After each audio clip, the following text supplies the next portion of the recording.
비켜! 다 비키라고! 이년놈들 내가 다 죽여버릴 거야. 난 잘못한 거 없다고. 이거 다 자초한 거라고. 아버지랑 형이. 그리고 너 막내. 오빠는 왜 이렇게 철이 안 들어? 뭐 이게 오빠한테 버릇없이. 오빠가 아빠한테 한 건 버릇있는 행동이고? 난 이유가 있고. 무슨 이유? 사업한다고 아빠 재산 제일 많이 가져간 거? 그러고도 염치를 모르는 게 오빠 이유야? 넌 출가회의냐? 빠져. 오빠 분리하면 여자는 출가회의냐? 새언니한테 받아 쓴 돈이나 갚고 말해. 내가 내 마누라랑 잘 살면 그게 다 갚은 거지. 그걸 네가 왜 신경 써? 오빠가 내가 받을 돈에 신경 쓰니까 이제 나도 신경 써야겠어. 뭐라고? 너 나랑 한 약속 잊었어?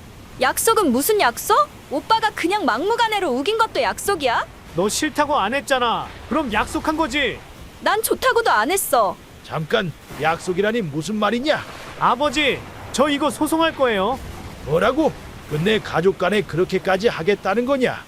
오늘의 이야기는 요양원에서 지내시는 70대의 만중씨 사연입니다. 여러분 구독과 좋아요 눌러주시면 영상 제작에 큰 도움이 됩니다.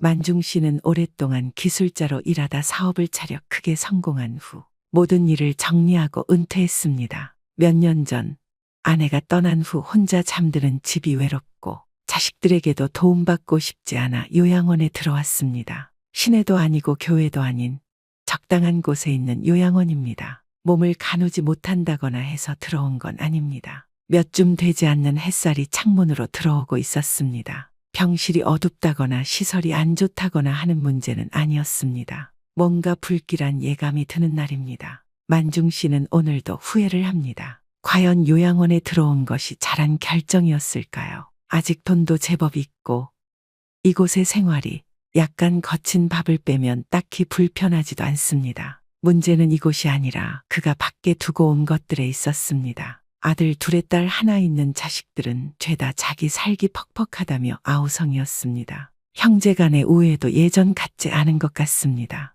이것저것 도와달라기에 많이 도와주고 보니 이젠 그에게도 딱히 많은 돈이 남진 않았습니다. 그럼에도 자식들은 항상 어미새를 찾는 아기새들처럼 그를 향해 입을 벌렸습니다. 그 등살이 싫어 이곳으로 도망친 것도 있습니다. 남은 생을 가장 편히 지내는 방법이 여기 들어오는 것이었습니다. 요양 등급도 나오지 않아 많은 돈을 지불해야 하긴 하지만 아내가 떠나고 텅 빈 집을 혼자 지키기도 힘들었습니다. 처음에는 문지방이 마르도록 찾아오던 자식들이었습니다. 병실 사람들도 참 복받았다고 자식들 잘 키웠다고 칭찬이 자자했습니다. 그러나 점점 요구가 많아지고 아비된 도리로 다 들어주다 보니 남은 재산이 이제 얼마 남지 않았습니다. 첫째 아들이 손녀를 유학 보내고 싶다며 손을 벌린 게 마지막이었습니다. 그날 처음으로 제 입에서 이제 나눠줄 돈이 없다는 말이 나왔습니다. 둘째 아들도 곧 소식이 뜸해지더니 어느 날 찾아와 사업자금을 더 보태달라고 했습니다.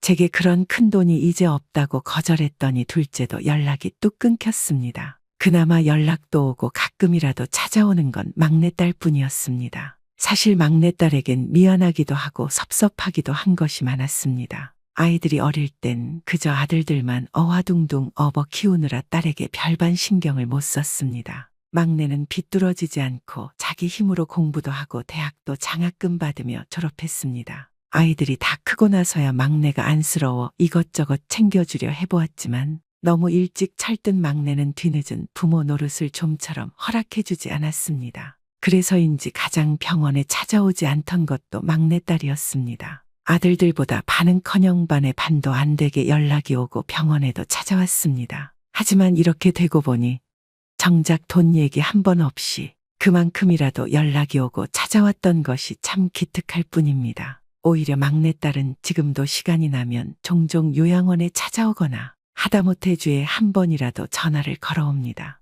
제게 돈이 있거나 없거나 똑같은 막내딸의 진심을 이제야 알 것 같았습니다. 만중 씨는 그저 돈에 관심이 없을 뿐이었던 막내딸이 점점 더 고마웠습니다. 오늘도 막내딸에게 아침부터 전화가 걸려왔습니다. 아빠, 이제 날씨가 추워지긴 하려나 봐. 몸 조심해요. 거긴 좀 어때요? 불편한 건 없어요? 밥 잘 나오고 돌봐주는 사람들 많아. 여기 불편할 거 하나도 없어. 추운데 너야말로 옷 따뜻하게 입고 다녀라. 이서방이랑 애들도 잘 챙기고. 네, 걱정하지 말고 아빠 걱정 잘해요. 요즘 통시간이 안 나네. 시간 나면 들를게요. 막내의 전화를 끊고 나니 또 할 일이 없어졌습니다. 좋은 예감인지 나쁜 예감인지 모르겠지만 뭔가 일이 터질 것 같은 예감이 들었습니다. 나이가 들수록 이런 날이 많아지는 것 같습니다. 멍하니 창문을 보는데 관리사가 들어와 말을 합니다. 아버님, 큰 아드님이 면회 오셨어요. 오랜만에 면회의 기쁜 마음을 감추기 힘들었습니다. 혹시 큰 손녀도 왔을까 기대하며 옷도 깔끔하게 갈아입었습니다. 그리고 나가본 응접실엔 아쉽게도 손녀의 모습은 보이지 않았습니다. 그래도 큰아들의 얼굴을 오랜만에 본 게 반가웠습니다. 아들, 날씨도 추워지는데 무슨 일로 왔어? 반가움의 목소리가 조금 높아진 게 만중 씨 스스로도 느껴질 정도였습니다. 보통 이런 말은 체면상 건네는 말입니다. 아들이 별일 있어야 오나요 하고 말해주길 바라는 것입니다. 하지만 아들의 얼굴을 가만히 보니 그런 기특한 용건이 아닌 듯 했습니다. 아들의 얼굴은 어딘가 급박하고 창피해 보였습니다. 또는 잘 보면 화가 나 보이기도 했습니다. 만중 씨는 아들에게 무슨 큰일이 났나 싶어 걱정되었습니다. 아들, 무슨 일 있니? 아버지, 제 말 잘 들어보세요. 큰아들이 뭔가 말하려는 순간 응접실로 누군가 들어왔습니다. 둘째 아들이었습니다. 불길한 예감이 점점 더 또렷해지는 기분이었습니다. 아버지, 형! 둘째의 얼굴도 큰아들과 어딘가 비슷해 보였습니다. 아들들에게 연속으로 안 좋은 일이 생긴 것일까요? 이게 무슨 일인가 싶어 어안이 벙벙해 있는데 둘째가 만중 씨에게 핸드폰을 내밀며 소리칩니다. 아빠! 이거 봐요. 아빠 땅 여기 아니야? 너 지금 이게 뭐 하는 짓이야? 뭐가? 내가 뭘? 그러는 형은 여기 왜 왔는데? 형제가 옥신각신하는 사이 만중 씨는 둘째의 핸드폰을 받아들었습니다. 핸드폰 화면엔 뉴스 기사 하나가 보였습니다. 안경을 쓰고 천천히 읽어보니 놀라운 일이 벌어지고 있었습니다. 만중 씨 부부가 아직 젊었을 적 아내가 가져온 소문이 하나 있었습니다. 자기 고향의 어느 부자가 땅을 긁어모은다더라 했습니다. 누군가 그 부자에게 물어보니 그곳에 큰 사업이 들어온다는 것이었습니다. 그게 무슨 사업인지는 아무도 몰랐지만 아무튼 확실하단 식이었습니다. 순진한 시골 사람들을 꿰어보려는 수작이었죠. 소문은 동네에 퍼지고 퍼지다 외지로 시집온 아내에게까지 퍼졌습니다. 아내는 혼수를 못해온 것이 늘 한인 여자였습니다. 만중 씨의 집에서 분가에서도 늘 눈치를 보고 살았습니다. 사실 만중 씨와 만중 씨 부모님은 그저 현숙한 아내를 좋아했습니다. 그러나 아내의 마음은 그렇지 않았던 것 같습니다. 좋은 사람일수록 죄스럽고 민망한 마음을 그냥 내려놓기가 힘든가 봅니다. 딱 한 번은 안 먹던 술까지 먹고 푸념을 하였습니다. 변변치 않은 자기 집안을 헐뜯는 것이었습니다. 만중 씨는 덜컥 화가 날 뻔했습니다. 하지만 찬찬히 생각해보니 이렇게 현명하고 바른 사람이 이런 말까지 하려면 얼마나 가슴속에 묻어두고 살았을지 짐작이 되지 않아 막막해졌습니다. 그래서 술이 깬 아내에게 간밤 아무 일도 없었다는 듯 대했습니다. 그러던 아내였으니 이참에 자기 덕에 집안 피는 꼴을 좀 보고 싶었나 봅니다. 저 몰래 돈을 융통하여 그곳에 땅을 잔뜩 샀습니다. 얼마 안 가 사람들은 자신이 속았음을 알게 되었습니다. 땅 주인이 묵혀둔 땅을 비싸게 팔려고 거짓 소문을 퍼뜨린 겁니다. 아내는 사기 아닌 사기를 당하곤 몸져 누웠습니다. 며칠간 무슨 일인지 남편에게 말도 못하고 끙끙 앓으며 식음을 전폐하던 만중 씨 아내는 그때 얻은 골병으로 평생을 고생했습니다. 하지만 아들들은 엄마의 아픔을 헤아리긴커녕 엄마가 잘못 실수해서 우리가 그때 힘들게 살았다며 떠나는 날까지도 모진 소리를 가끔 했습니다. 그럴 때마다 자기 잘못이라며 자식들을 혼내지도 못했던 아내였습니다. 만중 씨는 그런 착한 아내가 아직도 그립습니다. 만중 씨는 돌이켜볼수록 후회가 많이 됩니다. 어쨌든 가장으로서 집안에서 일어난 일은 알아도 몰라도 가장의 책임인데 아내 혼자 그 죄를 뒤집어쓰게 만들었으니 말입니다. 돌아간다면 만중 씨와 아내가 상의해서 한 일이라고 거짓말이라도 해주고 싶습니다. 하다못해 아들들이 못된 소리를 할 때 아버지로서 꾸중이라도 해야 했습니다. 땅은 너무 오지의 가치가 없어 팔리지도 않고 오랫동안 부부의 속을 썩였습니다. 한때는 헐값에라도 팔아보려고 이리저리 내놓고 알아봤지만 몇 고비를 돌아가야 볼 수나 있는 쓸모도 없는 땅을 사겠다는 사람이 없었습니다. 형편이 풀리자 그깟 땅 하나 그냥 들고 있자 싶어 팔지 않고 두었습니다. 그러던 땅에 몇십 년이 지나서야 정말로 큰 나라 돈이 들어온다는 기사가 둘째의 핸드폰에 떠 있었습니다. 만중 씨는 못이라도 박힌 듯 둘째의 전화를 내려놓지 못하고 한참 읽어봤습니다. 형제는 다툼을 멈추고 다시 아버지에게 신경을 돌렸습니다. 아버지, 이런 일은 장남인 저랑 논의하셔야 해요. 절대 함부로 팔지 마세요. 형은 월급쟁이가 뭘 안다고? 아버지, 나랑 상의해요. 그러더니 형제는 또 다투기 시작했습니다. 이게 좋은 일인지 나쁜 일인지 분간이 안 되었습니다. 제일 크게 사기를 당한 터라 아마 그 땅을 팔면 나오는 돈도 제일 많겠죠. 하지만 늙어서 그 많은 돈이 다 무슨 소용이랍니까? 요양원에서 나가서 다시 아파트 생활하기도 싫었습니다. 일하는 아주머니들이 하루 두어 시간 다녀가면 그 큰 텅 빈 집을 혼자 지키던 느낌. 그 느낌이 싫어 다 팔고 일이 들어온 것이었습니다. 그냥 그러려니 싶어야 하는 일인데 두 아들을 보니 그게 잘 안 됩니다. 그러니까 몇 달 만에 간신히 찾아온 이유가 결국 돈 때문입니다. 만중 씨는 섭섭한 마음을 금할 수가 없었습니다. 자기가 아버지로서 대체 저들에게 뭘 못해주고 뭘 잘못했기에 이러는 걸까요? 딸에겐 상대적으로 소홀했지만 정말 두 아들은 부족한 것 없이 키웠습니다. 아내가 사기를 당했을 때조차도 그저 모아뒀던 목돈이 좀 아쉬웠을 뿐이었습니다. 집안이 흔들리거나 끼니를 걱정하는 일은 없도록 만중 씨는 정말 최선을 다했습니다. 그렇게 후한 지원을 해줬음에도 아들들의 성적은 그저 그랬습니다. 그래도 싫은 소리 아쉬운 소리 한 번도 하지 않고 그저 건강하게만 잘 살아라 했습니다. 만중 씨는 그간 한 것과는 비교되지 않게 깊이 후회되었습니다. 너무 오냐오냐 했던 것은 아닐까 싶은 생각이 듭니다. 사내가 기죽으면 안 된다고 말하는 대로 들어주는 것이 잘못이었을까요? 그 모두가 아들들을 위한 것으로 생각하며 살아왔는데 어쩌면 아니었을지 모르겠습니다. 만중 씨가 응접실 의자에 앉아 아무 말도 없자 아들들이 슬슬 눈치를 봅니다. 두 아들이 조용해지자 응접실에는 정막이 흘렀습니다. 아무튼 아버지, 그거 함부로 처분하면 안 돼요. 진짜로. 아버지, 우리 지금 집에서 곧 나가야 해요. 나도 서울에 내 집 좀 가져보고 싶어. 지금 그게 문제야. 내 사업만 잘 되면 내가 우리 집안 다 먹여 살릴 테니까 이상한 소리 하지 말고 가만히 좀 있어, 형은. 뭐, 임마, 이게 형한테 어디서 무슨 말버릇이야? 둘 다 그만해라. 지금 그게 중요해? 이게 얼마나 좋은 기회인지 모르겠냐고. 그러니까 형은 평생 월급쟁이야, 알아? 넌 그렇게 잘나서 아버지 돈 다 해먹고 지금도 직원 2명 데리고 월급도 안 나오는 사업하냐? 형이 뭘 알겠어. 사업이란 게 원래 그런 거야. 원래 그런 사업 하시느라 참 고생이 많으시네. 난 원래 안 그런 월급쟁이나 계속 할라니까. 나서려면 돈 벌어와서 아버지한테 갚고 나서려면 나서.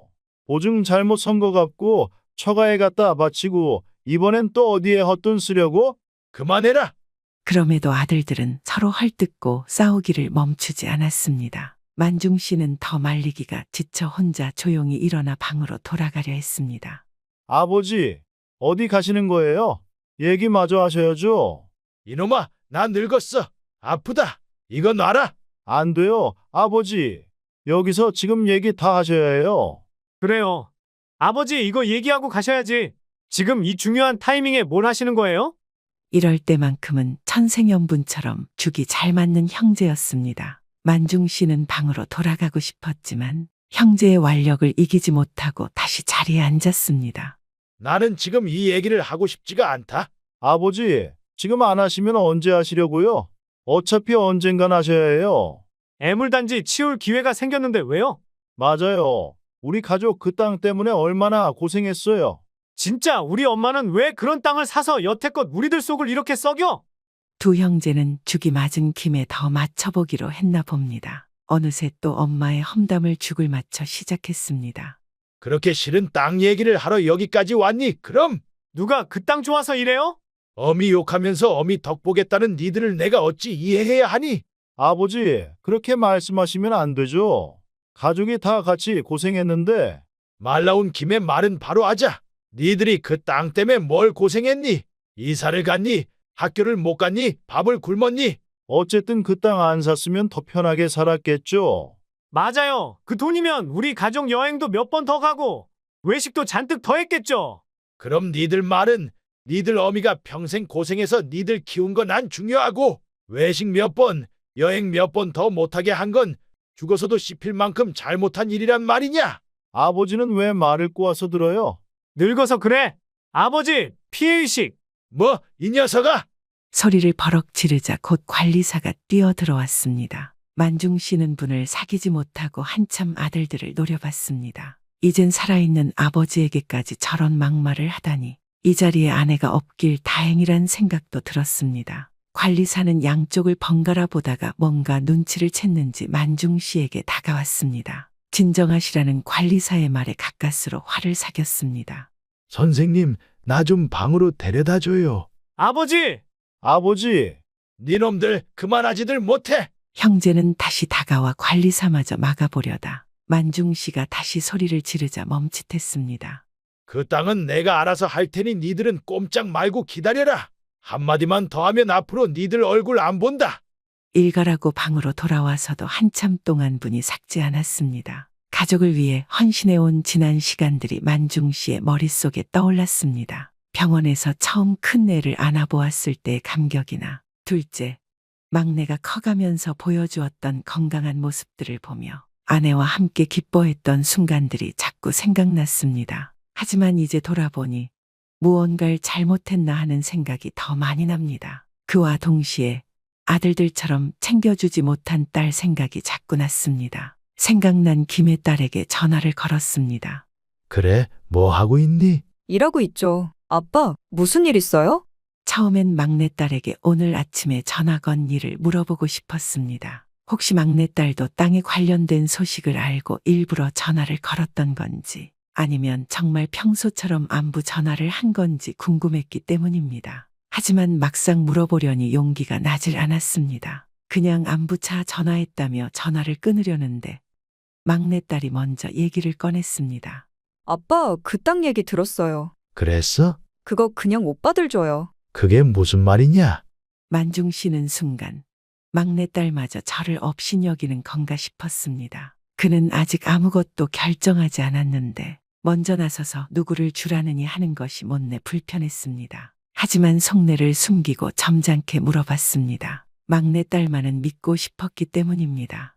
사실 아까 오빠들한테 전화 왔어요. 그러고 막내딸이 말해주는 내용은 정말 충격적이었습니다. 막내딸은 땅 소식을 오늘 오빠들에게 전화를 받고 알았답니다. 그리고 오빠들이 지들 사정 얘기를 열심히 하면서 막내딸에게 제발하며 부탁을 했답니다. 그 땅 못 받으면 본인들 죽을 것처럼 굴길래 막내는 또 그러겠다고 했답니다.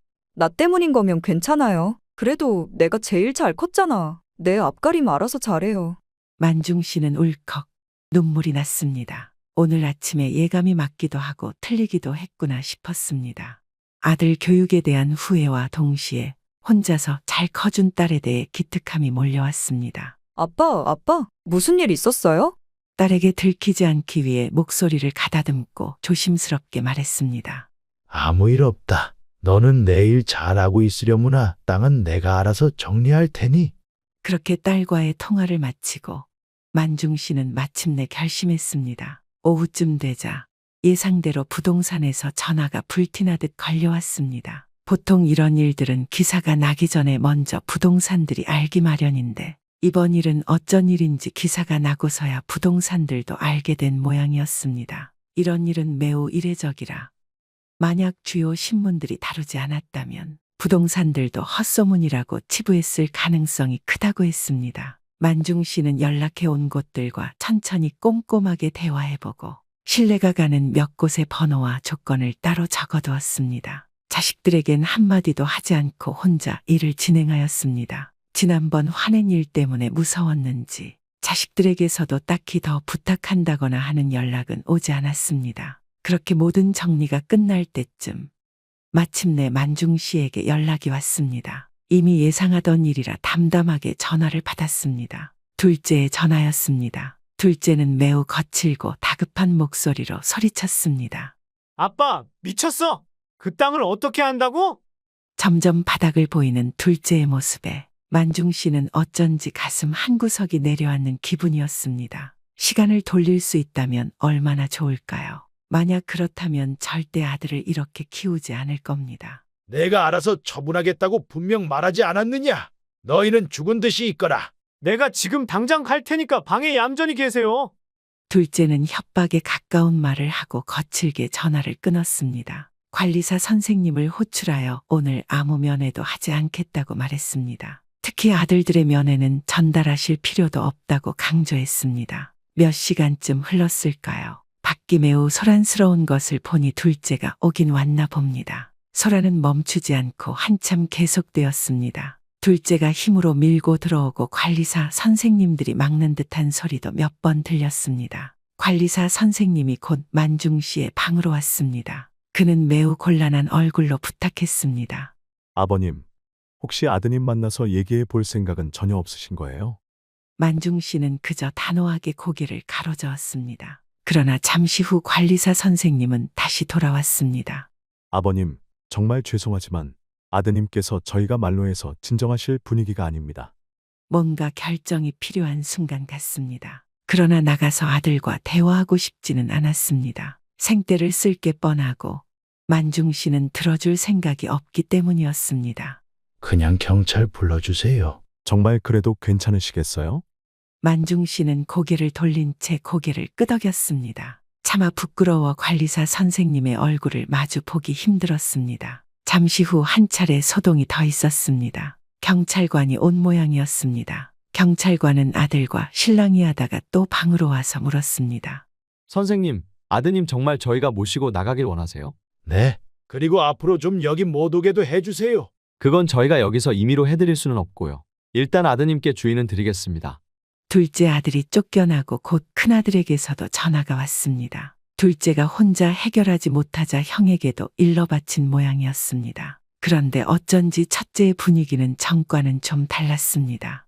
아버지, 저예요. 별일 없으시죠? 니들이 필요한 거 있을 때만 아버지 하는 거 빼곤 큰일 없다. 맞습니다. 아버지, 저희 잘못이에요. 어쩐 일로 첫째가 갑자기 이렇게 변한 걸까요? 궁금하기도 하고 마음이 잠깐 흔들리기도 했지만 아직 섣불리 뭘 결정하거나 마음을 바꾸고 싶지 않았습니다. 그렇다고 먼저 물어본다면 이것을 또 기회라고 여길지도 모릅니다. 정사정이 있다면 먼저 말하겠거니 하고 기다려보기로 했습니다. 아버지, 저는 정말 돈 욕심이 있어서 그런 건 아니고요. 말씀 한 번만 들어봐 주시면 안 되겠습니까?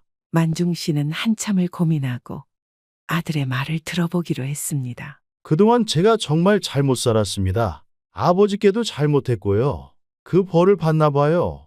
무슨 일이 있긴 한가 보구나. 아버지, 실은 제 가족이 지금 잘못하면 거리에 나앉게 생겼습니다.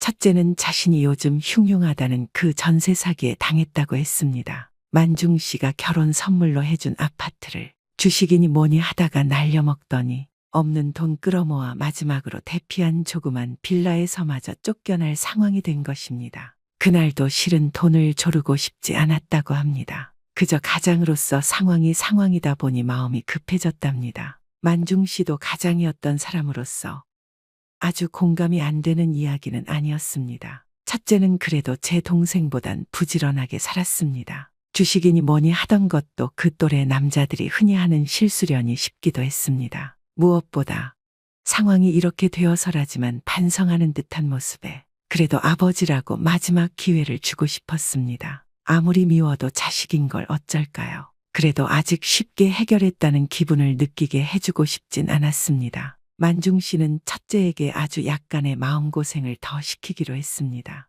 전세 사기를 당했다는 증거들 내게 보내고 우선 기다리거라. 아버지, 죄송합니다. 정말 죄송합니다. 아들이 죄송하다는 말을 끝낼 기미가 보이지 않았습니다. 만중 씨는 몇 번 더 들어주다가 전화를 끊었습니다. 마음이 복잡했습니다. 첫째가 정말 반성하고 있는 것일까요? 원래 땅을 처분하는 계획은 이랬습니다. 딸에게 반을 떼어주고 나머지 중반은 이 요양원에 기부하고 나머지 반은 사회에 꼭 필요한 곳에 전달하고 싶었습니다. 그게 죽은 아내의 체면을 가장 살려주는 일 같았습니다. 매번 아내의 실수를 지적했던 아들들이 그 돈으로 호강할 자격은 없다고 생각했습니다. 그러나 첫째에게도 돈을 준다면 둘째에게 주지 않을 명분이 딱히 없었습니다. 고민해봤지만 역시 둘째에게도 어느 정도의 돈을 주기로 했습니다. 다만 첫째에게 준 만큼은 주지는 않을 것입니다. 어찌됐든 첫째는 지금 상황이 급했고 둘째는 제 형 덕분에 받는 것이니 그보단 적은 금액으로 정했습니다. 만중 씨가 과한 욕심을 부리려 하지 않으니 가진 크기에 비해 많이 저렴한 가격의 땅이 처분되었습니다. 가장 먼저 요양원에 기부 의사를 전달했고 요양원에선 갑자기 큰 기부금을 받고 놀란 눈치였습니다. 만중 씨는 기부한 사실을 비밀로 해달라고 요구했습니다. 앞으로 요금도 내지 말라는 걸 극구 사양했습니다. 이제 자식들에게 돈을 나눠줄 차례였습니다. 먼저 첫째에게 전화를 걸었습니다. 네, 아버지. 그래, 별일은 없냐? 저번에 말씀드린 일 말고는 없습니다. 어떻게 상황은 좀 나아졌니? 아무래도 돈을 받기는 힘들 것 같습니다. 마음고생이 심하겠구나. 아닙니다. 아버지도 별일 없으시죠? 첫째는 일부러 돈 얘기를 피하는 듯 했습니다. 가식이든 진심이든 이 정도면 첫째도 마음고생하며 받을 벌을 받았다 싶었습니다. 그래, 필요한 돈이 얼마냐? 아버지, 정말 죄송합니다. 제가 꼭 갚겠습니다. 다 늙은 내 생각은 이제 늦었으니 가족들 잘 챙기며 살 거라. 첫째가 사기당한 금액의 얼마를 더 보태서 보내주고 다음으로 막내에게 전화를 걸었습니다.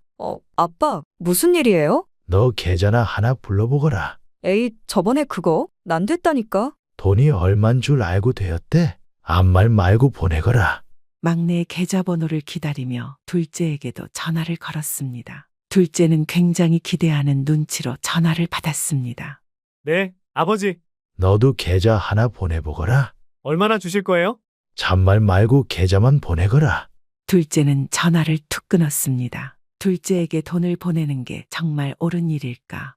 만중 씨는 또 고민되었습니다. 하지만 조금이라도 보내는 것이 형제간의 우애를 위해서도 좋다고 생각했습니다. 막내가 계좌를 보내오자나 부득이 둘째에게 먼저 돈을 송금했습니다. 잠시 후 둘째에게 전화가 걸려왔습니다. 만중 씨는 내심 둘째가 이제라도 감사하다는 인사를 하기를 기대했습니다. 아빠, 이게 뭐예요? 지금 나 놀려요? 뭐냐니? 그게 무슨 말이냐? 놀리다니? 아버지한테 무슨 말버릇이야? 그게 아니면 이게 뭐예요? 이걸 누구 코에 붙이라고 보냈어요? 돈이 몇 천만 원인데 그게 우스워 보이니? 그럼 다시 돌려보내거라. 아빠, 정말 너무하시네요. 지금 자식들 편애하시는 거예요? 내가 뭘 잘못했길래?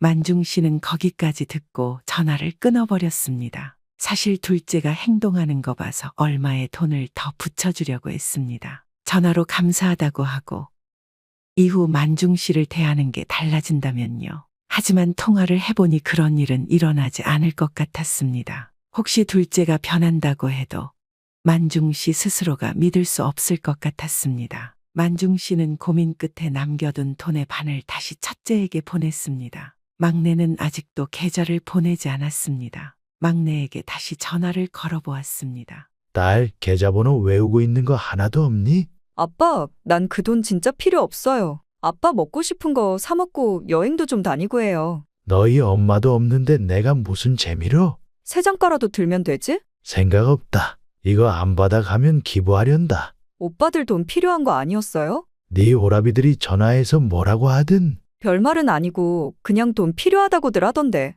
딸의 마지막 말이 어딘가 석연치 않았습니다. 말하는 딸의 목소리도 잠깐 흔들리는 것 같았습니다. 너 진짜 아무 일 없는 건 맞니? 아무 일도 없어요. 아빠, 그 돈 아빠 쓰고 싶은 거 써요. 우리 신경 쓰지 말고. 난 너한테 쓰고 싶다. 아무튼 난 됐으니까 맛있는 거 사 드시고 사진 찍어 보내요. 나한테 꼭요. 아니, 받아가래도. 아빠, 나 바빠서 끊어요. 다음에 전화해요.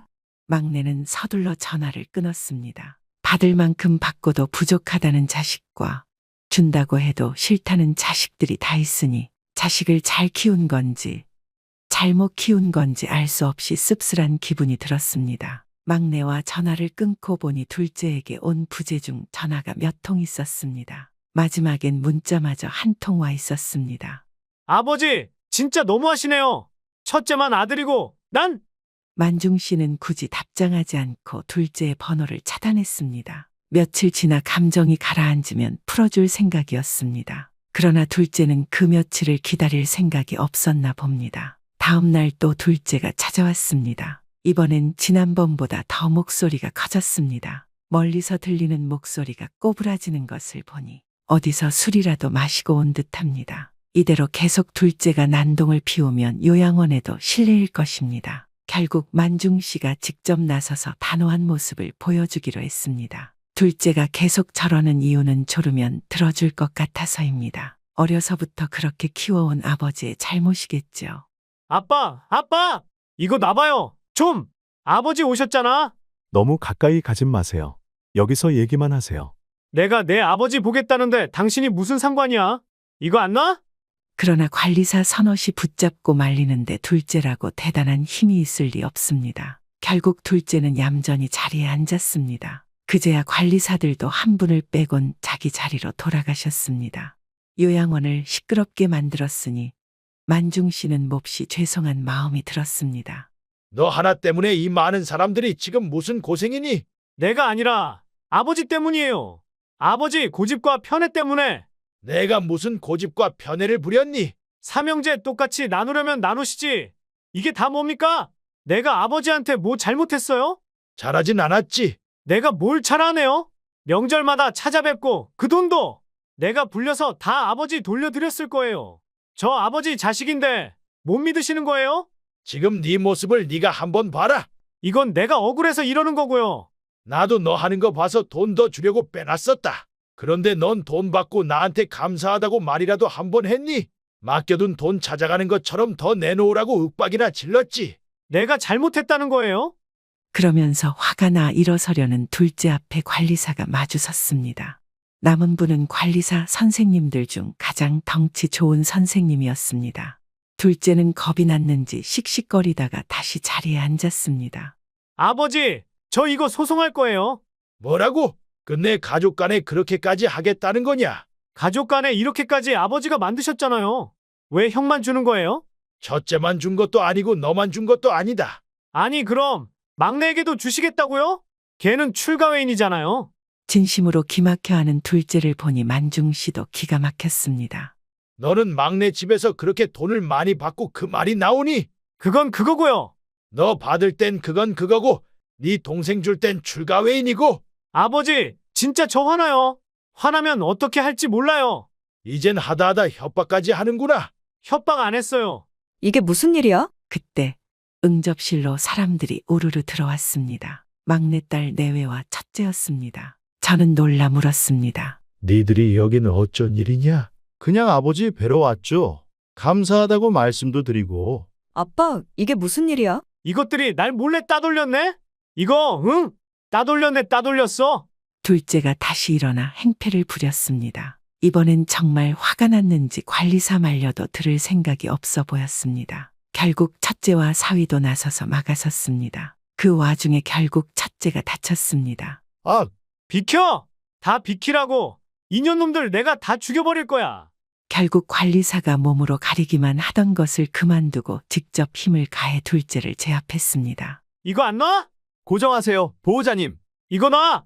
그 사이 사위는 넘어진 첫째에게 가서 상태를 살폈습니다. 막내가 만중 씨에게 달려와 걱정스러운 얼굴로 물었습니다.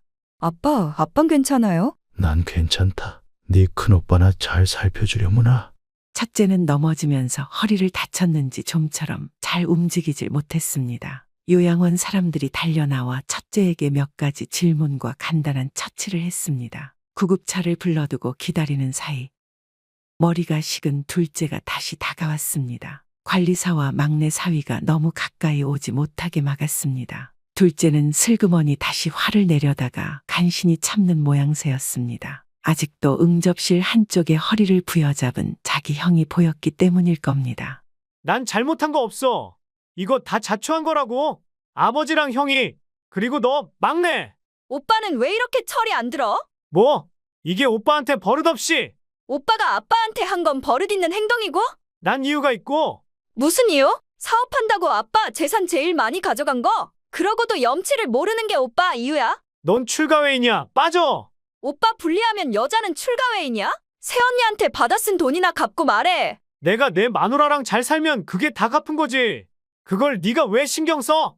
오빠가 내가 받을 돈에 신경 쓰니까 이제 나도 신경 써야겠어. 뭐라고? 너 나랑 한 약속 잊었어? 약속은 무슨 약속? 오빠가 그냥 막무가내로 우긴 것도 약속이야? 너 싫다고 안 했잖아. 그럼 약속한 거지.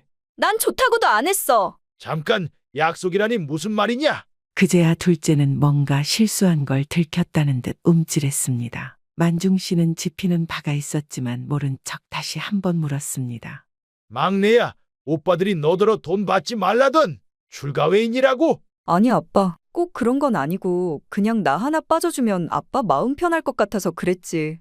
듣다 못한 사위가 만중 씨에게 다가왔습니다. 막내딸이 말려봤지만 사위는 꼭 말씀드려야겠다며 완강히 거부했습니다. 둘째도 뭔가 캥기는 것이 있는지 사위를 말려보려 했습니다. 하지만 사위는 운동도 열심히 하는 터라 힘에서 상대가 되질 않았습니다. 사위를 따라 응접실 구석으로 갔습니다. 사위는 이런 일들을 옆 사람들이 다 듣게 말하고 싶지 않다고 했습니다. 사위가 만중 씨에게 해준 말들은 기가 막혔습니다. 그간 둘째는 만중 씨만 괴롭힌 것이 아니었습니다. 받을 생각이 없다고 못 박은 막내에게까지 수시로 찾아가 그 돈 받지 말라며 온갖 행패를 부렸던 것입니다. 그런데도 착한 막내딸은 여태껏 아무 말도 없이 작은 오빠의 행패를 견뎠습니다. 둘째의 행패는 말로 다 못할 수준이었습니다. 둘째가 했다는 막말 몇 개를 들어도 화가 치미는데 사위의 말로는 정말 심한 건 빼고 말씀드린 것이랍니다. 대체 막내딸은 얼마나 고생한 걸까요?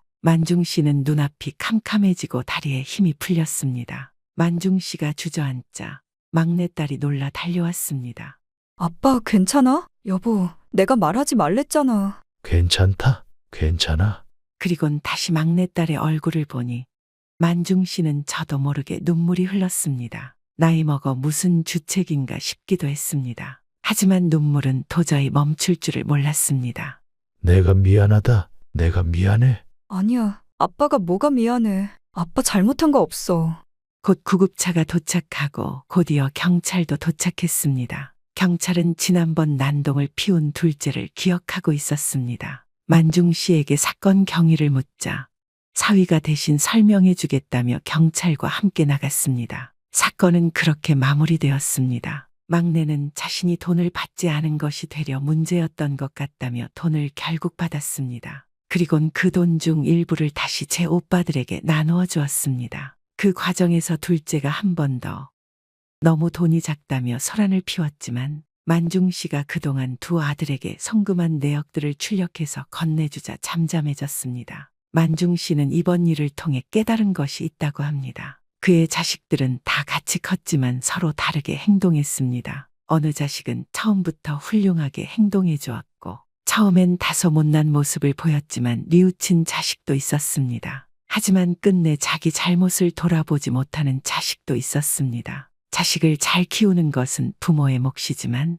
품을 떠난 자식이 그 후에도 훌륭하게 사는 건 결국 자식의 몫인가 봅니다. 너무 큰 욕심을 갖지 말고 너무 똑같이 대하려고도 하지 말고 자식들의 행동거지에 맞추어 대해주는 것이 도리가 아닐까요? 어머님, 아가씨에게 해주는 것만큼 저희 남편에게도 해주세요. 뭘 말이냐? 내가 지금 혜지한테 해주는 거라고는 삼시세끼 밥 차려 먹이고 병원 데리고 다니는 것밖에 없는데 아가씨한테 정성 쏟으시는 것만큼 저희 남편이랑 손주에게도 성의껏 해주시라고요. 그래 내가 너희한테 주던 돈 그대로 달라 이거냐? 솔직히 말하마 나는 손주들도 예쁘지만 내 자식이 우선이다. 어머님, 그건 혜지뿐만 아니라 진수도 마찬가지야. 손주들보다는 내 배 아파 낳고 기른 내 새끼들이 제일 예쁘고 안쓰럽다. 그동안은 니들한테 내심 부담이고 짐이 될까봐 나도 노력한 거야. 하지만 상황이 이렇게 되었으니 얘기가 다르지. 엄마, 저 한 번도 혜지가 짐이라고 생각해 본 적 없어요. 내 딸은 내가 건강하게 낳아주지 못했으니 내가 책임지마. 니들 자식도 더는 나한테 예뻐해달라 하지 말고 니들이 알아서 책임져. 내가 너 집 해줬으니 앞으로 나 한 번 모시고 살아볼 테냐? 아니면 다시 내가 해준 집을 돌려줄 거야? 무슨 소리세요? 제 말은 앞으로 차별을 하지 말아 달라는 거지. 주셨던 걸 뺏어가라는 말이 아니에요. 사돈에게 받는 재산만큼 나도 니들한테 주고 나머지는 혜지한테 남길 거다. 혜지가 나 모시게 될 테니까 그건 차별 아니지 않냐? 오늘 사연의 주인공은 70대에 접어든 정순옥 씨 사연입니다. 여러분, 구독과 공유를 눌러주시면 영상 제작에 도움이 됩니다. 첫째로 낳아놓은 아들은 별 탈 없이 평범하게 자라주어 크게 손이 갈 일이 없었습니다. 하지만 딸 한희지 씨는 태어나면서부터 심장 질환을 가지고 있어 제대로 학교조차 다니지 못했습니다. 툭하면 병원에 가거나 입원을 해야 했기에 초등학교도 겨우 졸업하고 중학교와 고등학교는 검정고시를 보아야만 하는 처지였습니다. 정 씨의 남편은 아이들이 아직 10대 청소년일 때 떠나버렸지만 친정에서 물려받은 재산이 있어 아이들을 키우는 것은 어렵지 않았습니다. 다만 아픈 딸을 보고 있으면 정 씨의 마음은 언제나 무너져 내렸습니다. 엄마, 나 사이버 대학이라도 다녀보고 싶어. 매일 공부하는 거 힘들지 않겠어? 나도 남들처럼 공부도 하고 돈도 벌어보고 싶은데 내 재산 너희 다 주고 갈 테니까 아득바득 돈 벌려고 하지 않아도 돼. 그런 게 아니라 나도 평범하게 살아보고 싶어. 정 씨는 평범이라는 이야기를 꺼낸 딸의 의견을 존중하지 않을 수 없었습니다. 이미 검정고시를 보고 차마 나오지 못한 중학교와 고등학교 졸업장까지 제 힘으로 따낸 딸이었습니다. 집에서 온라인으로 수업을 들을 수 있는 기회까지 막아버린다면 딸은 더 이상 할 수 있는 게 없었습니다. 그렇게 야무졌던 정 씨의 딸 혜지 씨는 무사히 대학 졸업장까지 따내 집에서 혼자 일할 수 있는 기회를 만들어 나갔습니다. 나름대로 자택근무를 하며 돈도 벌고 정 씨와 제 오빠에게 첫 수입으로 선물까지 하는 착한 딸이었죠. 그런 혜지 씨는 정 씨와 오빠 진수 씨 역시 무척이나 아꼈습니다. 정 씨의 아들은 특별히 외적으로 뛰어나거나 특출난 재능이 있는 것은 아니었습니다. 하지만 모난 데 없이 둥글둥글한 성격으로 어디를 가나 사랑받는 사람이었습니다. 정 씨는 이만하면 자신도 자식 농사는 성공한 사람이라고 여기고 만족스러워했습니다. 내 오빠는 조만간 결혼하고 싶다고 하던데 그래? 왜 나한테는 얘기 안 했지? 자기 마음이 그렇다는 거지 상대 마음은 모른다고 하더구먼. 너는 어때? 뭐가 어떻냐는 거야? 너는 누구 만나거나 결혼할 생각 없어? 어우, 내가 무슨. 나는 이렇게 엄마랑 사는 게 좋은데? 그래, 나 살아있는 동안은 너 데리고 살 테니까 먹고 살 걱정하지 마. 엄마가 미안해. 또 그런다. 엄마가 뭐가 미안해. 내가 이래서 더 미안하지. 정 씨는 딸을 꼭 안아주었습니다. 평생 흘릴 눈물을 딸이 어릴 때 다 흘려놓아서 이제는 애틋함이 더욱 커져 있었습니다. 딸도 정 씨의 그런 마음을 아는지 해맑게 웃으며 정 씨를 꽉 껴안아 주었습니다. 엄마, 혜지도 상견례는 갈 수 있겠죠? 혜지 컨디션 나쁘지 않으면 같이 가는 것도 나쁘지 않지. 그래요. 그럼 혜지 예쁜 옷 한 벌 사줘야 되겠네. 그런 건 내가 알아서 하니 너는 걱정 말고 결혼 준비나 잘해라. 정 씨는 아들이라도 결혼을 잘하는 것이 내심 마음이 놓였습니다. 이런 마음을 딸에게 한 번도 솔직하게 말할 수는 없었지만 평탄한 길을 걸어가고 있는 아들이 정 씨에게는 큰 위로가 되었습니다. 하지만 상견례 자리에서 딸로 흠을 잡지 않을까 하는 걱정이 될 수밖에 없었지요. 지수도 혜지 아픈 건 아는 게지? 이미 알고 있죠. 제가 혜지 얘기 자주 해서 알 만큼 알아요. 사돈댁이 혹시나 이거 가지고 걱정하지 않을까 걱정이구나. 그건 제가 알아서 잘 말씀드릴게요. 그래, 나는 혜지가 상처받는 일은 없었으면 해. 엄마만 그런 게 아니라 저도 그래요. 누가 내 동생한테 상처를 줘. 내가 그렇게 생각하면 정말 다행이다. 정 씨는 아들이 제 동생을 끔찍이 아낀다는 사실을 잘 알고 있었으면서도 우려가 되었습니다. 자신이 떠나고 나면 아들이 딸을 돌봐야 할 것이라고 생각하는 사람들을 너무나 많이 봐왔기 때문이었습니다. 정 씨가 더욱 악착같이 벌고 어떻게 해서든 재산을 모아 놓으려 하는 데에는 이런 이유도 있었습니다. 다만 아들과 결혼할 아가씨 집에서 이것을 불안해하지만 않았으면 좋겠다고 생각했죠. 사돈 아가씨도 오셨네. 못 나오실 줄 알았는데. 그래도 제 오빠 결혼한다 그러는데 와봐야지요. 얼굴 봐서 좋네요. 앉아서 식사하면서 이야기 나누시죠. 상견례 자리에서 크게 이야기할 만한 것들은 없었습니다. 이미 결혼식에 대해서는 아들 내외가 둘이서 결정한 부분들이 많았고 어느 정도 지원을 해줄 것인지만 결정하면 되는 문제였습니다. 혹시 사돈 처녀는 따로 일하는 게 있는 거예요? 저는 집에서 일하면서 돈 벌고 있어요. 자택근무 가능한 곳에서 프리랜서로 계약해서요. 그렇구나. 나중에 나이 들어서도 할 수 있는 일이에요. 저 사돈, 죄송하지만 저희 딸이 걱정되어 그러시면 마음 놓으셔도 됩니다. 제가 걱정이 좀 많아서요. 저희 다 떠나고 나면 자식들만 남는 건 당연한 일이니까. 낳아놨으니 제가 책임져야지요. 평생 먹고 살 걱정 없을 정도로 남겨두고 갈 생각입니다. 정 씨는 사돈 앞에서 대뜸 재산에 대해서 이야기하는 것은 내키지 않았지만 어쩔 수 없었습니다. 그런 질문을 받고 부쩍 딸이 당황스러워하고 있다는 것을 눈치챘기 때문이었습니다. 그럼 아들에게도 그만큼 지원을 해주실 생각이신가요? 애들 결혼할 때 필요한 만큼 보태줄 생각은 하고 있었습니다. 필요한 거야 찾자면 끝도 없지요. 집이나 차나. 생각해보고 저희 진수 통해서 마련해줄 요량입니다. 사돈은 정 씨의 확답을 듣고 나서야 제법 만족스럽다는 표정을 지었습니다. 며느리 역시 자기 엄마를 말리는 듯했지만 제지를 하지 않는 것을 보면 어느 정도의 지원은 바라고 있는 모양새였습니다. 정작 정 씨가 가장 궁금했던 것은 아들의 마음이었습니다. 상견례가 끝나고 집으로 돌아가는 길에는 아들 진수 씨에게 섣불리 질문을 할 수가 없었습니다. 딸도 함께 차에 타고 있었기에 둘만 있을 때 조심스럽게 물어보자 싶었죠. 진수야, 나랑 커피 한잔 하고 들어가자. 그래요. 혜지도 뭐 따뜻한 거라도 마시고 들어가지. 아니야. 엄마랑 오빠랑 결혼 얘기도 나눠야 할 테니까 나는 먼저 들어가 있을게. 그래, 오늘 와줘서 고마워. 고생했어. 다정하게 인사를 나누는 자식들을 보며 정 씨는 시름이 깊었습니다. 아들과 마주보고 앉은 커피숍 안에서 정 씨는 무슨 말부터 꺼내야 할지 고민했습니다. 진수야, 너 어느 정도로 지원이 필요하냐? 해주시면 좋고 안 해주시면 많은 거고. 갑자기 그런 건 왜 물어보세요? 혹시 내가 돈 벌어서 혜지한테만 쏟아붓는 것 같아서 서운한가 싶어서. 저 잘하면서 엄마가 어디 돈 가지고 서운하게 한 적도 없는데요. 등록금 다 내주셔. 집 구해줘. 용돈까지 줘. 저도 많이 받았죠. 그래도 결혼하고 내 가정 꾸리면 이야기가 많이 다를 거야. 정 씨의 말에 아들 진수 씨 역시 여러 가지 생각이 드는 듯하였습니다. 잠시 말없이 커피잔을 만지작거리며 뜸을 들이기도 하였습니다. 안 해주신다 그러면 좀 아쉽기는 할 것 같은데요. 저 혜지 오빠이고 어머니 떠나셨을 때까지 다 생각하고 있어요. 그러니까 괜찮아요. 내가 참 어떻게 이렇게 착한 자식들을 뒀는지. 오히려 저는 엄마가 저까지 혜지한테 손 안 가게끔 그 나이까지 든든하게 버텨주고 계셔서 감사해요. 그게 저한테도 좋은 일이니 너무 고민하지 마세요. 그래? 알겠다. 내 마음 솔직하게 들었으니 됐구나. 정 씨는 되려 자신을 위해주는 아들을 보면서 다시 한번 힘을 얻었습니다. 오히려 아들과 대화를 나누다 보니 자신의 마음까지 정리가 되는 느낌이었습니다. 결국 정 씨는 상가 하나를 팔아 아들이 결혼할 때 번듯한 집을 마련할 수 있도록 지원을 해주기로 결정하였습니다. 엄마, 상가는 그냥 놔두시지.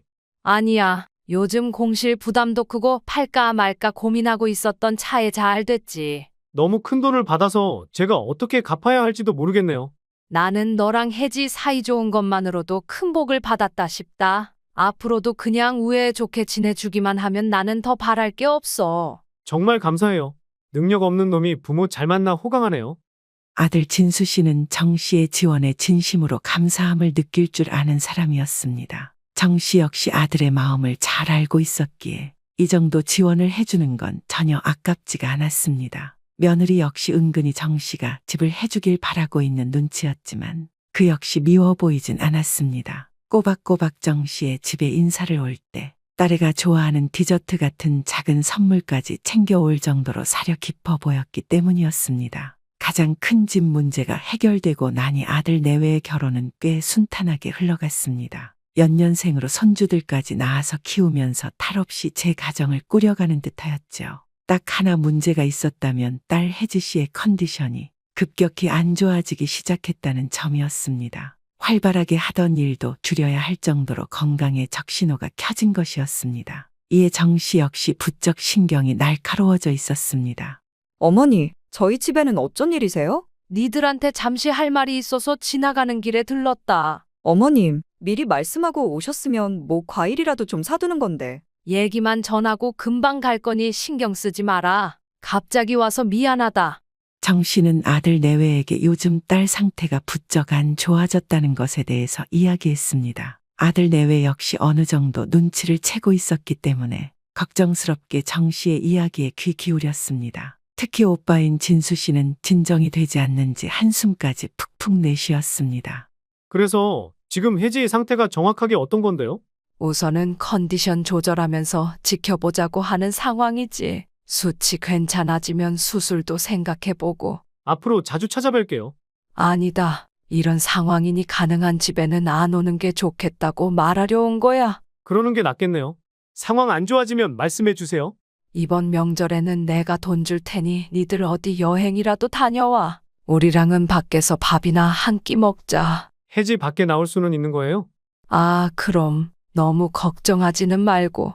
정 씨는 손주를 보는 것도 좋았지만 무엇보다 자신의 딸이 가장 우선이었습니다. 어린 손주들이 집에 오면 종일 뛰어다니고 울음소리도 커서 딸이 알게 모르게 스트레스를 받을 수도 있겠다는 생각에 내린 판단이었습니다. 아들 내외 역시 상황이 상황이니만큼 정 씨의 결정 역시 무리 없이 받아들여 주었습니다. 정 씨 가족은 2년이 넘는 시간 동안 꼭 밖에서 외식을 하거나 만나 시간을 보내곤 했습니다.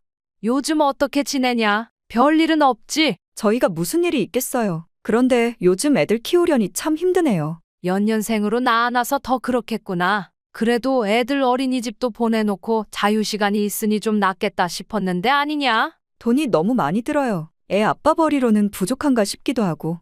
갑작스러운 며느리의 한탄에 정 씨는 그럴 수도 있겠다는 생각이 들었습니다. 아들의 벌이를 정확하게 아는 건 아니지만 300만 원 전후일터. 이걸로 내 식구 살림을 꾸려간다는 것도 쉬운 일은 아닐 것이라는 데 공감하였습니다. 집을 사주었기 때문에 큰돈 나갈 때가 있는 것이 아니라면 고민거리가 적겠지만 아이들을 키운다는 게 그리 호락호락한 일이 아니라는 건 정 씨가 누구보다 잘 알고 있었습니다. 고민을 하던 정 씨는 며느리에게 제안을 하나 하였습니다. 그럼 혜지가 주에 3번 낮에 병원 다니는데 좀 데리고 가줄 테냐? 네? 제가요? 나도 일 보랴 뭐 하랴 시간이 안 될 때가 많아서 내가 병원 갈 때 혜지 데리고 와서 병원 갔다가 집에 데려다 주기만 하면 딱 2시간 정도 걸릴 게다. 그럼 내 한 달에 200만 원 주마. 저야 너무 좋은데 그렇게 하셔도 괜찮겠어요? 그래, 나도 낮에는 좀 편하게 돌아다니고 너한테 맡겨놓으면 안심이니 좋지. 어머님, 정말 감사해요. 며느리는 정 씨의 제안을 흔쾌히 받아들였습니다. 아들 내외에게 꼬박꼬박 200만 원의 지원을 해주겠다는 것 역시 정 씨에게는 큰 결정이었습니다. 며느리 지수 씨는 병원에 가는 날마다 꼬박꼬박 시간에 맞춰 집으로 정 씨의 딸을 데리러 왔습니다. 사실 병원에 매주 가야 하는 것은 아니었기 때문에 달에 한두 번 정도만 가는 경우가 더 많았습니다. 그 외에는 딸이 밖에서 볼 일이 있거나 물건을 사야 할 때 며느리가 동행을 해주는 것이 다였죠. 정 씨는 맹목적으로 지원을 해주는 것보다는 이 편이 훨씬 낫다고 여겼습니다. 혜지 도와주는 일은 할 만하냐? 그럼요. 기름값도 내주셔. 아가씨랑 밥 먹으면 그것도 내주셔. 어지간한 회사보다 훨씬 낫죠. 그래, 나도 내가 혜지 데리고 다녀주니 마음이 편하다. 일부러 저희 도와주시려고 그리 하라 하신 거 알고 있어요. 감사해요. 어이구, 나 편하려고 그런 거다. 며느리 역시 정 씨의 제안이 꽤 마음에 들었는지 꼬박꼬박 딸 혜지 씨가 도움이 필요할 때마다 나서 주었습니다. 그래도 매달 추가적인 수입이 생기니 아들 내외의 살림도 조금씩 나아지는 듯하였죠. 정 씨는 자신이 떠날 때까지 딱 지금만큼의 평화가 유지되었으면 하고 바랐습니다. 엄마, 저희 집 이번에 리모델링 공사 들어가요. 그러냐? 어느 정도 걸린다고 하든. 다 뜯어고치는 건 아니라서 일주일이면 될 거예요. 그동안은 어디서 지내려고? 그래도 신경 쓸 게 많을 텐데. 그냥 주변에 숙소 구해서 지내려고 하는데요. 혹시 애들 좀 봐주실 수 있어요? 왜? 어미 무슨 일 있냐? 아니요. 그냥 집사람이랑 저랑 둘이서 여행 좀 다녀오고 싶어서요. 얼마나 가려고 생각 중인 게야. 2박 3일 정도요? 또 이렇게 길게 휴가 낼 기회가 흔하지 않을 것 같더라고요. 혜지 때문에 마음에 걸려서 생각 좀 해보마. 정 씨는 오랜만에 아들의 부탁을 받은 것이었지만 썩 내키지는 않았습니다. 요즘 건강이 조금씩 회복되고 있기는 했지만 여전히 수술이 필요한 딸을 생각하면 한참 뛰어놀기 좋아하는 손주들을 사흘이나 집에 데리고 있기는 부담스러웠기 때문이었습니다. 그렇다고 아들이 처음으로 손주들을 봐달라 하는데 단박에 거절하기도 어려운 상황이었습니다. 예, 아가야. 네, 어머님, 무슨 일 있으세요? 그런 건 아니고 진수한테 얘기 들었는데 니들 공사하는 동안 여행 간다면서. 일단은 계획 중이라서 아직 확실하게 정한 것 아니에요. 그럼 내가 돈 보태줄 테니 애들 데리고 놀러 갔다 오면 안 되겠냐? 그게 애들 키우면서 저희 둘만 있었던 시간이 없었거든요. 그렇기는 하지. 그래도 내가 봐주는 건 혜지 때문에 영 마음이 편하지가 않아서 말이다. 딱 이틀 밤인데 괜찮지 않을까요? 아가씨도 저희 애들 좋아해요. 내가 마음이 불편해. 혜지 곧 수술도 생각해야 하는데 컨디션 떨어지면 또 미뤄질 테고.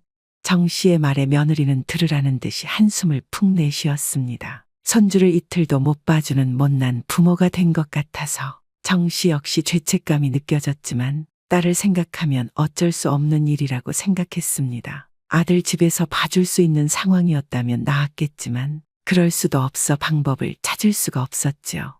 그럼 사돈댁에 부탁 좀 드리는 건 어떠냐? 저희 엄마 요즘 허리 안 좋으셔서 애들 못 봐주세요. 아이고, 그런 방법이 없을 것 같은데 이걸 어쩌면 좋으니? 어쩔 수 없죠. 저희가 여행을 포기하는 수밖에는.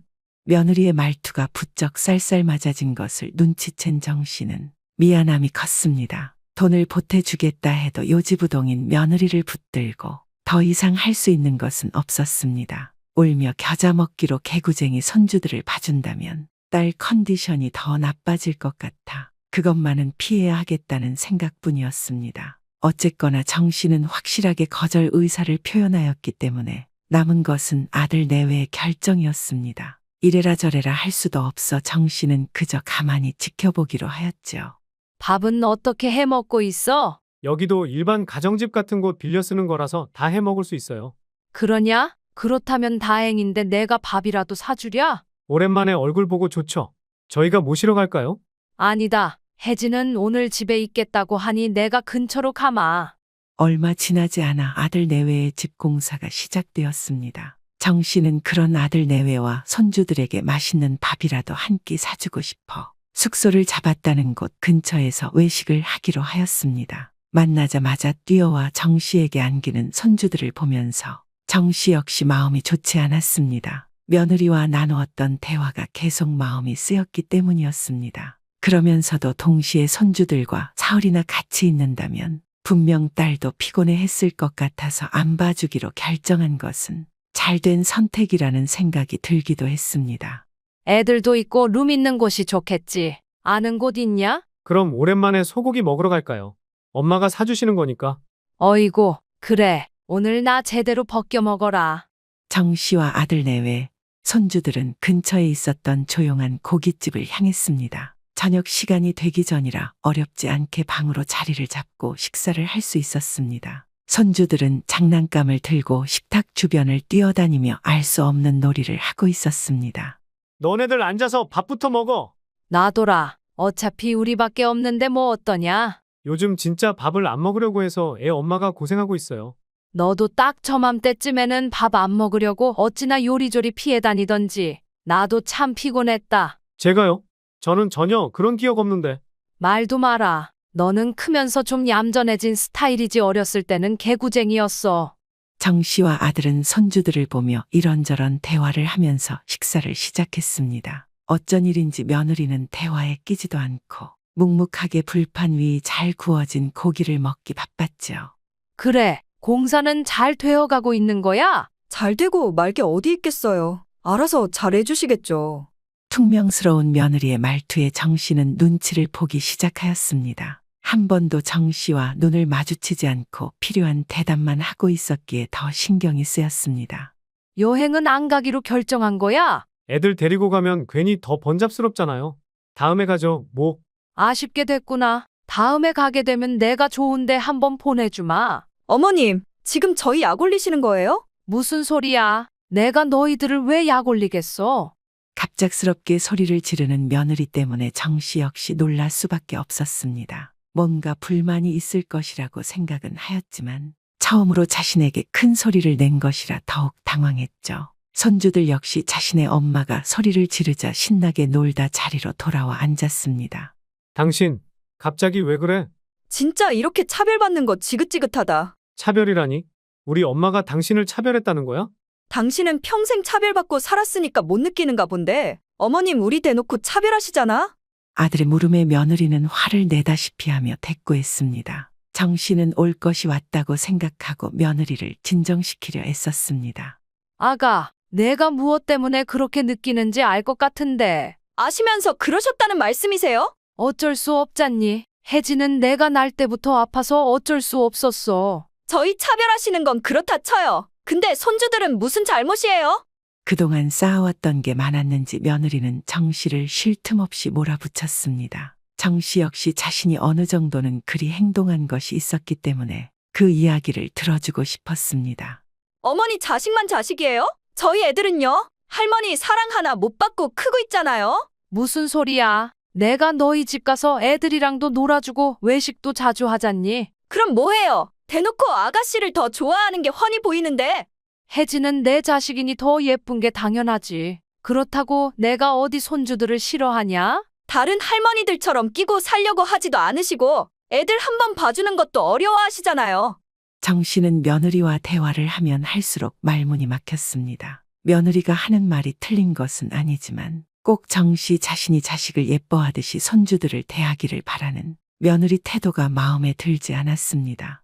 사부인도 있고 나도 있고 애들도 잘 크고 나랑 사이 좋다. 왜 그러니? 그래, 당신. 우리 애들은 우리가 충분히 잘 키우고 있는데 갑자기 뭐 하는 거야? 당신은 억울하지도 않아. 아가씨 몸 좀 안 좋다고 아주 평생 끼고 사시려고 저러시는데 뭐가 억울해? 내 동생이 아픈 거 엄마가 알아서 챙기신다는데? 언제는 서운하다며. 어머님이 당신은 덜 신경 쓰는 것 같아서 서운하다고 분명 그랬잖아. 그거야 학생일 때 얘기지. 다 크고는 그런 맘 들었던 적 한 번도 없어. 이거 봐. 당신은 어렸을 때부터 차별당하면서 자라니까 그게 차별인 줄도 몰라. 급기야 며느리와 아들은 정 씨를 앞에다 두고 싸우기 시작했습니다. 며느리가 소리를 지르자 무서워진 손주들은 정 씨의 옆에 딱 달라붙어서 고개를 파묻었습니다. 정 씨는 손주들이 대번에 자신에게 달려와 안기는 것을 보고서 답답함이 커졌습니다. 이렇게 손주들과도 사이가 좋은 편인데 차별을 했다니. 한 가족이 되었는데 수술을 앞둔 시누이를 미워하는 마음만 남은 것 같아 심경이 복잡했습니다. 이제 그만들 해라. 애들도 있는데 뭐 하는 거야? 어머니, 죄송해요. 오늘은 이만 들어가 봐야 할 것 같습니다. 밥은 다 먹고 가야지. 이렇게 가면 어떻게 하니? 집사람이랑 얘기 좀 해야 할 것 같아서요. 조만간 찾아뵐게요. 찾아뵙기는 다음에도 집으로 못 오게 하실 거 뻔히 다 알아요. 당신 그만해. 얼른 애들 챙겨서 가자. 아들 내외는 금세 손주들을 챙겨나가 버렸습니다. 식당 안에 혼자 덜렁 남겨진 정 씨는 이게 대체 무슨 일인가 눈앞이 캄캄했습니다. 어디에서부터 잘못된 것인지를 곰곰이 생각해 보았지만 답은 나오지 않았습니다. 딸의 건강이 우선이라 내린 결정이었는데 며느리가 이렇게 서운해할 것이라고는 한 번도 생각해 보지 못했기 때문이었습니다. 정 씨는 미처 다 먹지도 못하고 남기고 나온 밥값을 계산했습니다. 오랜만에 가족들이 모여서 도란도란 식사를 할 것이라고 생각한 자신의 처지가 우스웠지요. 딸 앞에서 표정을 숨길 수가 없을 것 같아서 집 앞 카페에 앉아 잠시 머리를 식혔습니다. 내가 집에 못 오게 해서 그러나 손주들을 못 봐준다고 해서 그랬을까? 정 씨는 머리를 굴려보았지만 뚜렷한 답은 나오지 않았습니다. 차별을 한다고 했지만 정 씨는 적어도 일주일에 한 번 정도는 아들 내외를 만나 외식을 하면 밥을 사주고 손주들에게 용돈도 제법 쥐어주고 있었습니다. 장가가 자기 가정을 꾸리고 살고 있는 아들에게 오히려 너무 간섭을 하는 게 아닌가 하는 생각이 든 적은 있었습니다. 하지만 대놓고 차별을 하고 있다고는 생각하지 않았습니다. 아들이 아닌 며느리가 자신과 손주들이 차별을 받고 있다고 따지고 든 건 더더욱 이해가 가지 않았죠. 아무리 머리를 굴려봐도 정답이 떠오르지 않았던 정 씨는 무거운 발걸음을 옮겨 집으로 향했습니다. 엄마, 왔어? 그래, 밥은 좀 챙겨 먹었어? 남은 수프가 있길래 좀 먹었어. 입맛이 영 없어서.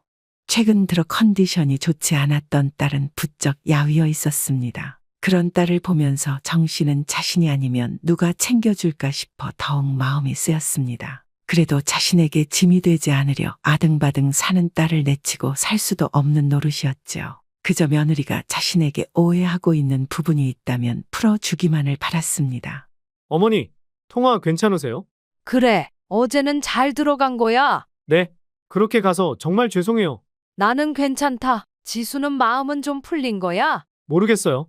저는 갑자기 저러는 이유도 이해가 안 가고 답답하네요. 우리랑은 또 입장이 다르니 저 나름대로 서운한 게 있을 거야. 그래도 갑자기 그렇게 화내고 따지고 들 줄은 몰랐어요. 정리 좀 되면 애들 유치원 갔을 때라도 데리고 와라. 이번 주에는 너 일찍 쉰다고 했었지. 네. 이번 주 내로 저랑 집사람만 갈게요. 알겠다. 아무쪼록 내가 잘 얘기해봐야지 어쩌겠니? 아들과 따로 통화를 하였지만 며느리의 마음을 알 수는 없었습니다. 며느리의 솔직한 심정은 정 씨가 직접 이야기를 나누어 보아야 알 수 있을 것 같았습니다. 정 씨는 아들 내외가 언제 자신을 만나러 올까 애가 끓는 심정으로 기다렸습니다. 며느리를 만나면 어떤 이야기를 먼저 해야 하는지 나름대로 생각 정리를 하면서 말이죠. 어서들 와라. 엄마, 일찍 와 계셨네요. 집에 들렀다 오기는 시간이 좀 애매해서 미리 와 있었다. 한적한 카페 한편에 들어선 아들 내외는 자신을 보고 대면대면하게 인사를 건넸습니다. 며느리는 여전히 화가 나 있는 건지 무표정하게 고개만 숙여 정 씨를 맞았죠. 정 씨도 눈치가 보여 며느리에게는 애써 말을 걸지 않고 숨을 골랐습니다. 그래, 나한테 못한 얘기가 있을 텐데 들어보자. 당신, 엄마한테 서운한 게 있다면서 이 자리에서 얘기하고 털어버려?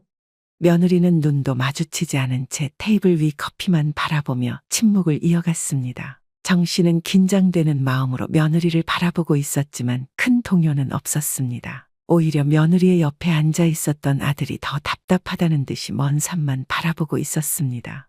어머니, 제가 여태 서운한 거 있어도 크게 말씀 안 드렸잖아요. 그랬지. 나도 내가 서운한 거 있을 거라고 생각해서 항상 미안했다. 그럼 저희는 아니더라도 애들한테는 조금 더 신경 써주셨어야죠. 내가 어떻게 신경을 써야 하는지 솔직히 모르겠다. 내 손주인데 왜 안 예쁘겠니? 나는 최선을 다한다고 하는데 내 성에 차지 않는가 보다. 정 씨의 진심이 섞인 대답에 며느리도 잠시 주춤하는 것 같았습니다. 정 씨 입장에서도 대체 손주들에게 무엇을 어떻게 잘해주어야 한다는 것인지 몰라 난감하기만 했죠. 전업주부인 며느리를 대신하여 손주들을 봐줄 만한 이유도 없었습니다. 손주들이야 평일에는 매일 유치원에 가서 오후 늦은 시간에 아들이 퇴근하면서 데리고 집으로 돌아갔기 때문이었습니다. 정 씨는 죄인이 된 심정으로 며느리의 선고와도 같은 대답만을 기다렸습니다. 저 이 집 쪽 아닙니다. 돈 없다고 더는 무시당하고 싶지 않습니다. 누가 당신을 무시해? 돈 없는 건 나도 마찬가지고. 우리 엄마가 언제 무시하신 적 있어? 내가 시집 안 간 시누이 종도 아니고 이것저것 챙겨주고 돈 받아가는 게 무시하신 거야? 무슨 소리야? 그거 안 해줘도 아무 문제 없는데 그냥 우리 챙겨주시려고 시키신 일이잖아. 안 해도 상관없으면 그냥 주시면 되지. 꼭 무슨 조건을 붙여야 해? 며느리는 눈물까지 그렁거리며 거의 악에 받쳐 제 남편에게도 따지고 들기 시작했습니다. 며느리와 아들 두 사람이 대화를 하는 것이었지만 내용은 분명 정 씨를 비난하는 것이었죠. 정 씨는 자신이 아들 내외를 배려한다고 했던 행동이 이렇게 돌아올 줄은 몰라 난감했습니다. 저 이제 아가씨 수발 안 들 겁니다. 그래, 내가 그렇게 느꼈다면 당장 그만둬라. 나도 억지로 시킬 생각은 없었어. 그리고 어머님, 아가씨에게 해주는 것만큼 저희 남편에게도 해주세요. 뭘 말이냐? 내가 지금 혜지한테 해주는 거라고는 삼시세끼 밥 차려 먹이고 병원 데리고 다니는 것밖에 없는데. 아가씨한테 정성 쏟으시는 것만큼 저희 남편에게도 성의껏 해주시라고요. 며느리의 요구에 정 씨는 잠시 생각에 잠겼습니다. 자기들 집에 와서 밥을 해주고 손주들을 돌봐달라는 뜻은 아닐 테고 결국에는 정 씨의 딸을 도와주지 않고도 돈을 받고 싶다는 이야기인 것 같았습니다. 그래, 내가 너희한테 주던 돈 그대로 달라 이거냐? 그대로 주지 않으셔도 되고요. 아가씨한테 하시는 것만큼 똑같이 해서 차별한다는 생각 안 들게 해달라는 거였습니다. 그래, 내가 지금 혜지 데리고 살면서 좀 챙겨주는 게 차별이라고 생각하는 거냐? 저희는 집에도 못 오게 하시고 명절날도 밥 한 끼 먹는 게 다잖아요. 저희 애들도 명절 분위기 좀 느끼고 할머니 사랑받고 컸으면 좋겠어요. 정 씨는 기가 막혀서 차마 말이 나오지 않았습니다. 시집도 안 간 딸과 어미가 함께 사는 것이 뭐 그렇게 대단한 차별인 것인지, 손주들이야 일주일에 한 번 이상 보고 있으니 자주 보는 것이라 여겼는데도 부족한 모양이었습니다. 솔직히 말하마. 나는 손주들도 예쁘지만 내 자식이 우선이다. 어머님, 그건 혜지뿐만 아니라 진수도 마찬가지야. 손주들보다는 내 배 아파 낳고 기른 내 새끼들이 제일 예쁘고 안쓰럽다. 며느리는 한숨까지 푹푹 쉬어가며 정 씨를 노려보았습니다. 하지만 정 씨도 있는 사실은 그대로 짚고 넘어가야 직성이 풀리는 사람이었습니다. 그동안은 내 딸 아픈 거 그게 니들한테 내심 부담이고 짐이 될까봐 나도 노력한 거야. 하지만 상황이 이렇게 되었으니 얘기가 다르지. 그게 지금 무슨 말씀이세요? 엄마, 저 한 번도 혜지가 짐이라고 생각해 본 적 없어요. 너는 그렇겠지. 하지만 내 집사람 생각은 다른 것 같구나. 내가 선택한 사람이니 너는 그것까지 책임져야 할 의무가 있어. 아들 진수 씨는 정 씨의 단호한 말에 더 이상 대꾸할 수가 없었습니다. 며느리는 여전히 아무런 말도 없었지만 자신이 원하는 대로 상황이 흘러가지 않자 분에 차 씩씩거리기까지 하고 있었습니다. 내 딸은 내가 건강하게 낳아주지 못했으니 내가 책임지마. 니들 자식도 더는 나한테 예뻐해달라 하지 말고 니들이 알아서 책임져라. 저희도 차별만 안 하신다고 하면 굳이 저희 애들 예뻐해달라 구걸할 생각 없습니다. 차별은 안 해야지. 그럼 너네들 집. 그건 혜지한테는 해주지 않은 지원이니 돌려줄 생각인 게지?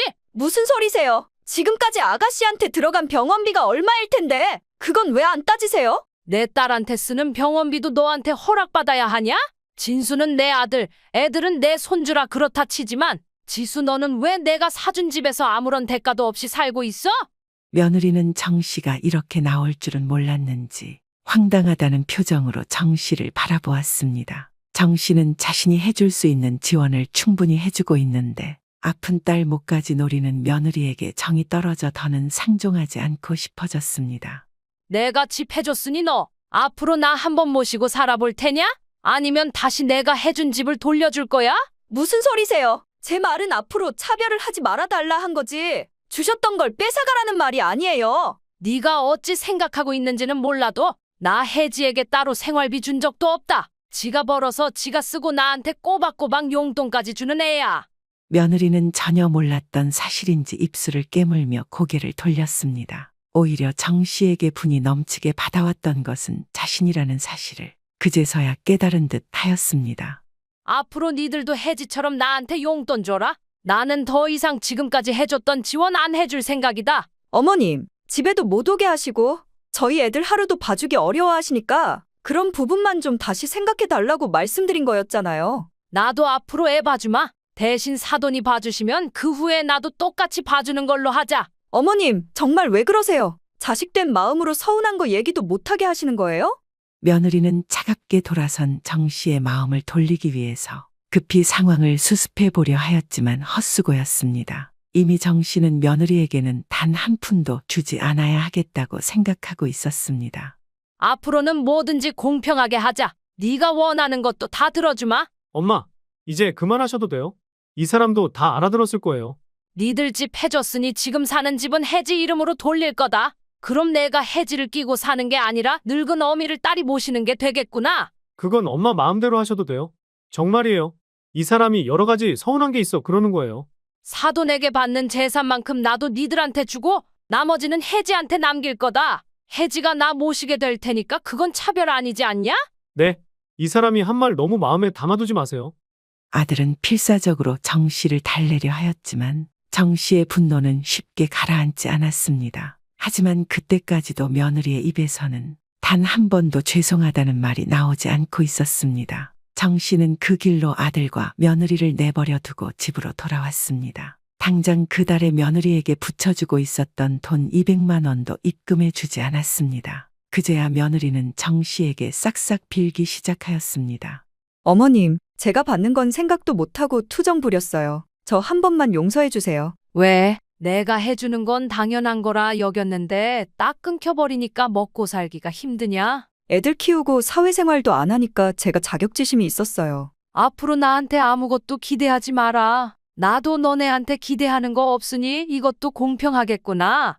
정 씨는 며느리의 전화를 끊고 더 이상 연락을 받지 않았습니다. 종종 가족 모임에 며느리가 함께 나오고 있기는 하지만 정 씨는 당분간 며느리를 용서할 생각이 없었습니다. 그대로 놔두었다면 자신이 떠나고 난 후 딸 앞으로 가진 재산까지 탐낼 것이 틀림없었습니다. 정 씨는 조용히 딸에게 자신의 재산을 물려줄 수 있는 방법을 모색하고 있습니다. 저런 며느리 옆에 있으면 언제 아들도 마음이 바뀔지는 모를 일이었습니다. 차별하는 것이라 손가락질해도 좋으니 몸이 아파 제대로 꿈도 한번 펼쳐보지 못한 안쓰러운 딸이 평생 먹고 살 걱정은 하지 않았으면 하는 것이 정 씨의 소원이었습니다. 여러분, 공유와 구독을 누르셔서 매일 올라오는 새로운 주인공의 사연을 들어주세요.